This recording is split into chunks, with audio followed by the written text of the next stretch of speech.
A simply supported steel beam AB of length L equals 4.9 meters and height H equals 300 millimeter is bent by couples M into a circular arc with a downward deflection delta at the midpoint. The longitudinal normal strain on the bottom surface of the beam is 0.00125 and the distance from the neutral surface to the bottom surface of the beam is 150 millimeters. Calculate the radius of curvature of the beam. Ito yung beam natin and then binend daw siya. So, nagkaroon ng bending sa beam kasi merong in-apply na moment on each side. So, ngayon, every time na binibend natin yung beam, so meron niyang nagiging curvature. So, ito yung kanyang center of curvature, yung point na to. So, yung beam natin nagkaroon ng deflection sa gitna kasi nga nag-apply ng moment on each side, no? So, ito yung naging deflection at the midpoint, no? Given tayo ng longitudinal strain, no? So, that is 0.00125 saka ng radius of curvature, no? Of 150 millimeters. Ay, sorry. Ano pala, ang given is the distance from the neutral surface to the bottom surface of the beam. Okay. Hindi pala ito yung radius of curvature. So, let's say, ito yung cross-section ng beam natin. So, yung strain na 0.00125, yan yung strain at this distance, no? So, ang relationship ng strain, ng distance, at ng radius of curvature is strain equals the distance over the radius of curvature, no? So, ito yung nagiging bending strain for a beam that is bent. Yung radius of curvature, ito yung rho, no? So, yan yung distance mula center papunta dun sa elastic curve nung ating beam. Okay, so from this, mako-compute natin yung radius of curvature ng beam kasi given tayo ng strain. So, we have 0.00125 equals 150 over the radius of curvature. So, makukuha natin yung radius of curvature that is 150 divided by 0.00125. Okay, ayan. So, that is 120,000 millimeters. Convert lang natin, no? So, para maging meters, times mo siya ng 1 over 1,000 kasi meron tayong 1,000 millimeters per meter. Ayan. So, that is 120 meters and the answer is letter C. Next, number 2, calculate the curvature of the beam. The curvature of the beam, reciprocal of the radius of curvature, no? So, 1 over 120. Ayan, 0.00833 meter raised to negative 1. Yung unit natin na meter, mapupunta sa denominator. Kaya ang unit niya is m raised to negative 1. So, yung relationship ng strain sa distance at ng radius of curvature, strain equals y over rho, no? Eh, given tayo ng strain which is 0.00125. Yung strain na yan daw yung strain at a distance of 150 from the neutral axis. Okay? So, from that, makukuha natin yung radius of curvature. That is simply 150 divided by 0.00125. So, ayan. So, that is rho equals 120 meters. And then, for number 2, calculate the curvature of the beam. So, when we are asked to calculate the curvature of the beam, that is simply the reciprocal of the radius of curvature, no? So, that is 1 over 120 meters. So, that is 0.00833 meter raised to negative 1, no? Kasi yung meter napunta sa denominator, so ang magiging units natin ay m raised to negative 1. Next, calculate the deflection of the beam, no? So, pinapakompute sa atin yung magiging deflection ng beam. So, balik tayo dito sa curvature ng beam natin. So, di ba, yung beam natin, so let's say ito yung curve niya.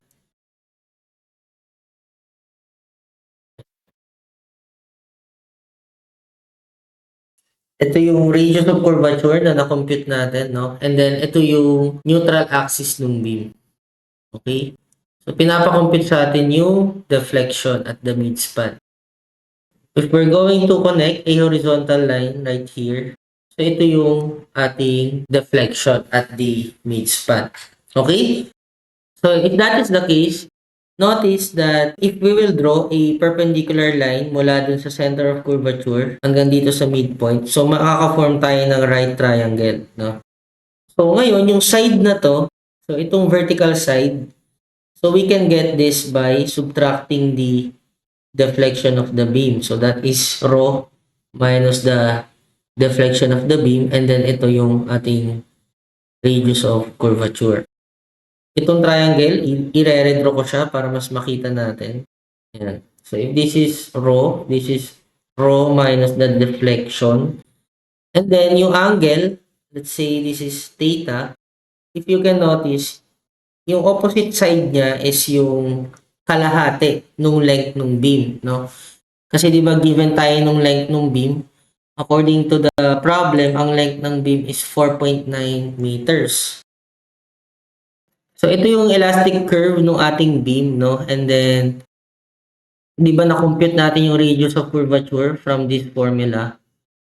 So, ngayon, from this illustration, mula sa center of curvature hanggang sa neutral axis ng beam, yan yung radius of curvature. Ngayon, if we will draw a horizontal line from this point to another point dito sa dulo ng beam, tapos, yung distance from that line, sa midpoint ng line na yan, papunta sa neutral axis ng beam, yun yung deflection, no? So, yan yung gusto natin makompute. Ngayon, I draw a line segment from the center of the curve papunta dito sa midpoint ng horizontal line segment. So, we can represent that as rho minus deflection kasi, di ba, mula center ng curve hanggang dito sa point na to, ano yan? Yan yung radius of curvature din. So, rho minus deflection, ito na yung magiging measurement ng side. So, from this, since, di ba nakuha natin yung measurement ng radius of curvature, that is 120. So, meron tayo ngayon ditong right triangle. So, from that, pwede natin makompute yung deflection natin, no? So, by Pythagorean theorem, we have rho minus deflection squared plus 49 over 2 squared equals rho squared, no? Ayan. So, substitute natin yung na-compute nating rho, pero dapat naka-millimeters tayo. So, gawin natin 120,000 minus deflection squared plus 49 over 2 squared equals 120,000 squared. Ayan. So, makakompute na natin yung deflection. So, deflection equals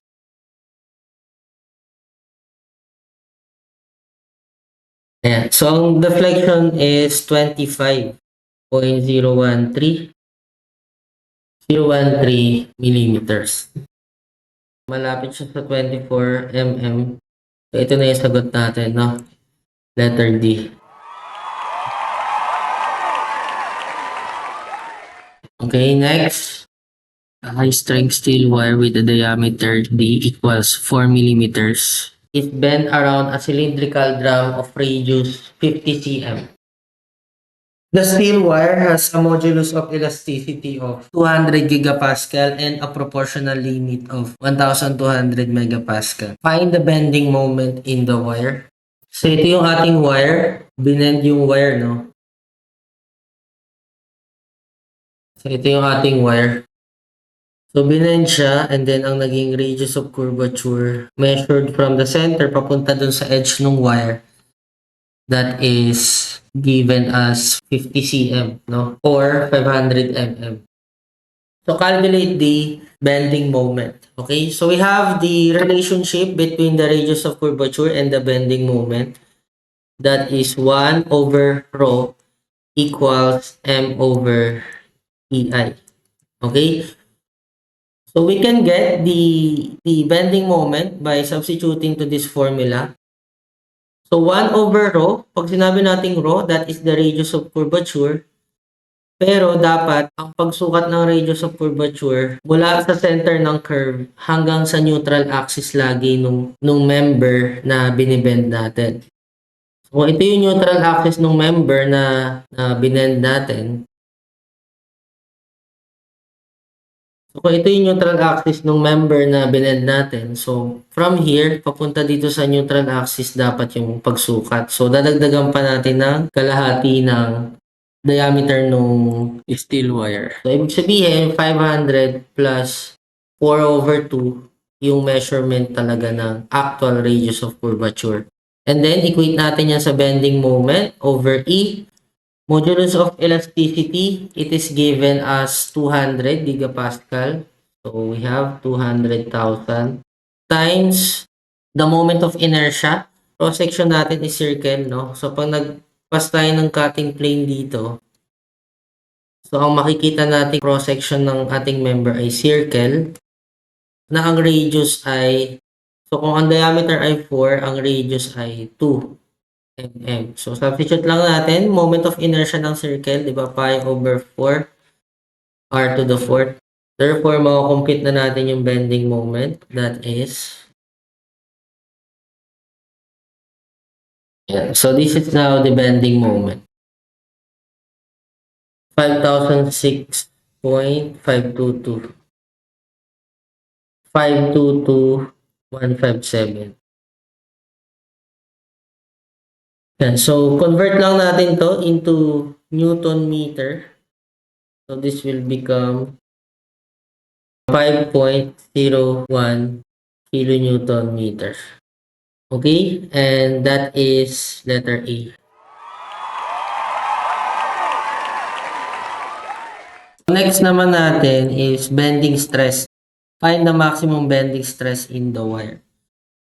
For bending stress, ang formula natin for bending stress is bending stress equals M C over I. So, ano ibig sabihin ng C? Kung ito yung cross-section, yung C is yung distance from the neutral axis papunta dun sa fiber. So, ito yung ating C. Dun sa fiber na pinakamalayo sa neutral axis, nandun ang maximum bending stress. Meron na tayong moment. So, substitute na lang natin yan. 5,006.522157 times C. Ang diameter ng wire is 4. So, this is 2. Over moment of inertia, pi over 4, r to the 4th. Okay, therefore, bending stress natin is, so this is 796.812, 749 megapascals. Ayan. So that is letter A. Next, a simple beam with an overhang is shown.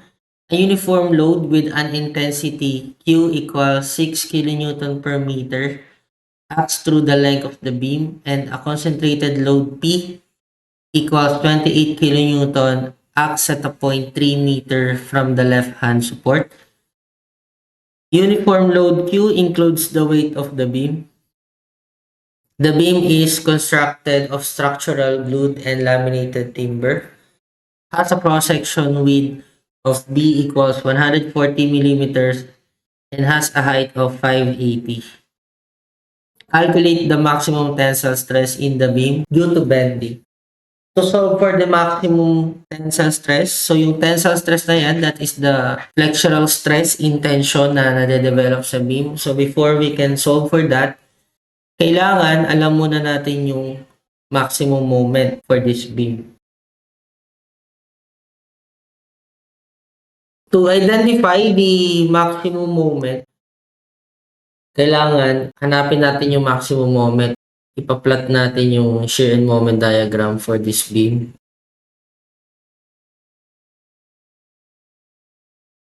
So, kailangan natin yung reaction sa A and then reaction at B. So, solve muna natin yung mga reaction. To solve for the reaction at A, pwede tayo mag-moment about point B. Summation of moment about point B equals 0. Let's say ang sign natin is positive counterclockwise. So we have P times moment arm niya papunta kay B is 8 minus 3.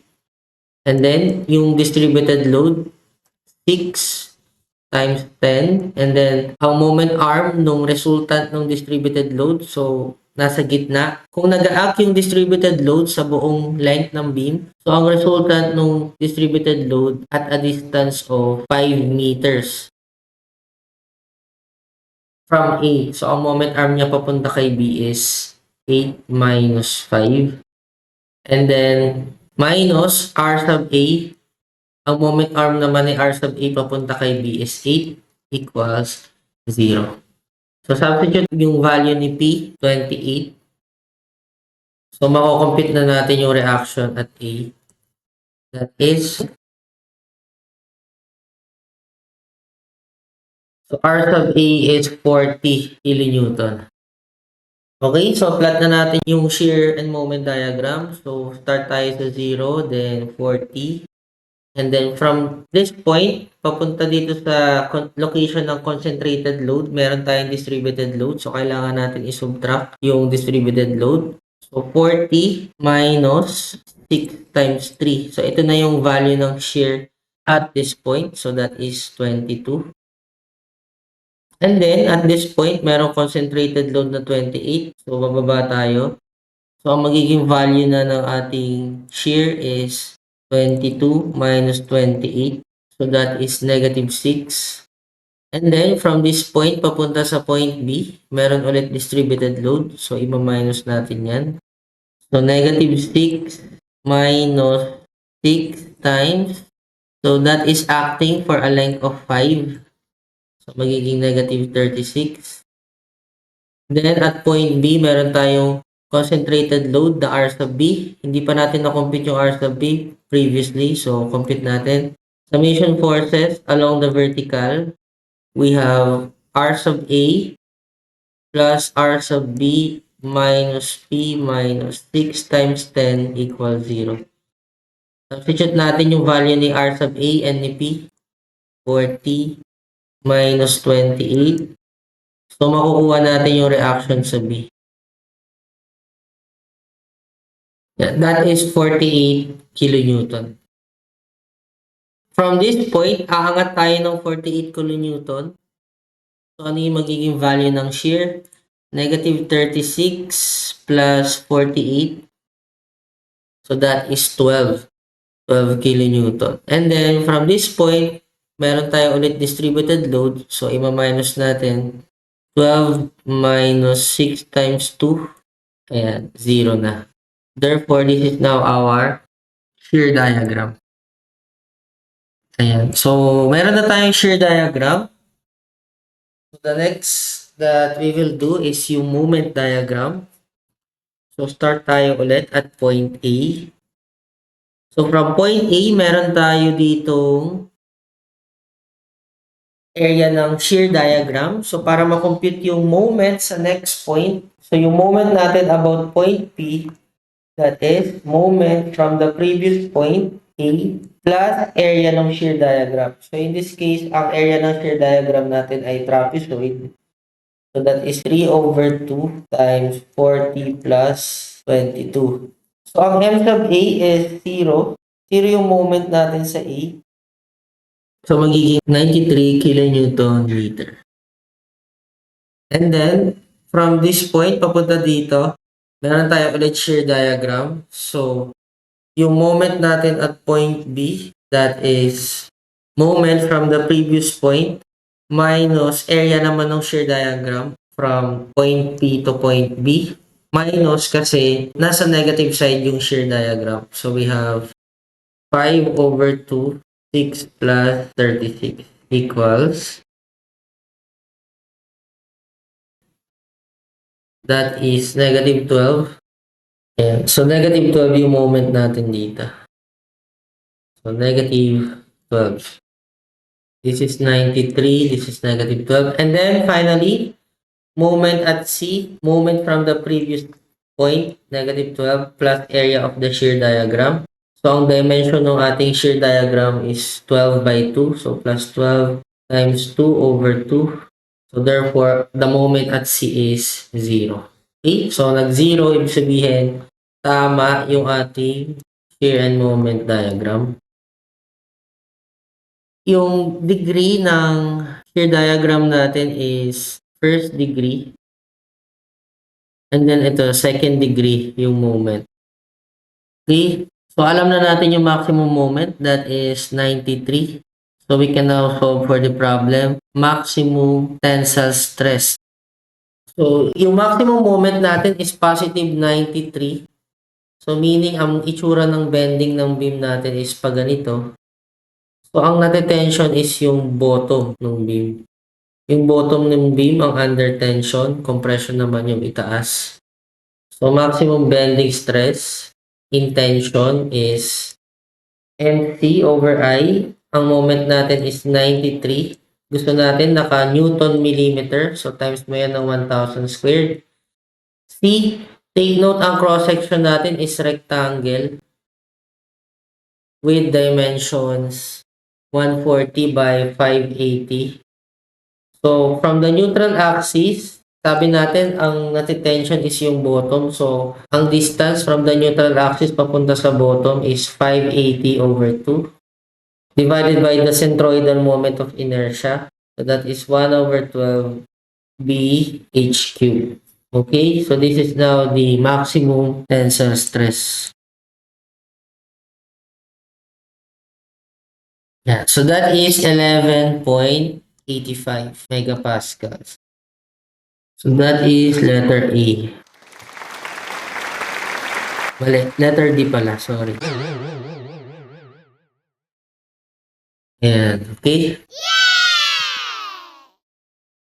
May paraan po ba para malaman by inspection kung saan babagsak ang segment ng beam ang maximum moment? Kung ayaw mong mag-shear and moment diagram, gagawin mo talaga yan, yung magkakat ka.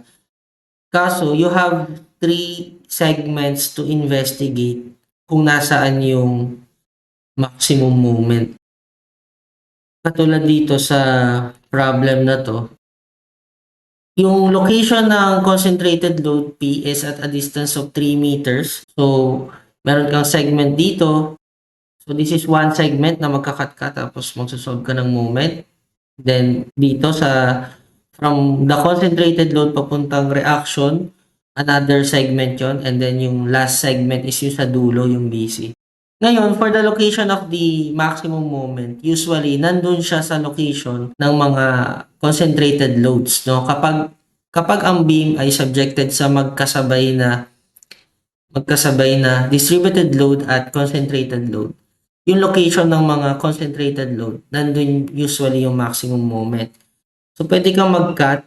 Cut mo dito, saktuhin mo sa hindi siya lagi. Pero kung halimbawa nagmamadali ka, tapos ayaw mo mag-shear and moment diagram, usually it works, no? But I'm not saying na it works all the time. So, yung location ng concentrated load P, saka location ng concentrated load dun sa reaction sa B, no? Diyan mo i-check kung solve mo yung mga moment diyan. Kasi usually nandyan yung maximum moment. Sa R sub A, walang moment dyan kasi starting point pa lang yan ng beam mo. So, 0 ang moment dyan. No? Yan. So, dun sa location ng mga concentrated loads, usually nag-o-occur yung maximum moment. Next. Calculate the maximum compressive stress in the beam due to bending. So, actually, dahil symmetrical naman yung ating section, ang maximum tensile at compressive stress magiging parehas lang. So, ang sagot din natin dito is 11.85. Yan na rin yung ating maximum compressive stress. Kasi, sabi natin ang nako-compress is yung top. Kaso, ang distance din from the neutral axis papunta dun sa extreme fiber at the top of the cross-section, parehas lang. 580 over 2 pa din. Kaya, ganun pa din yung compressive stress. So, ang answer pa rin natin for this problem is D.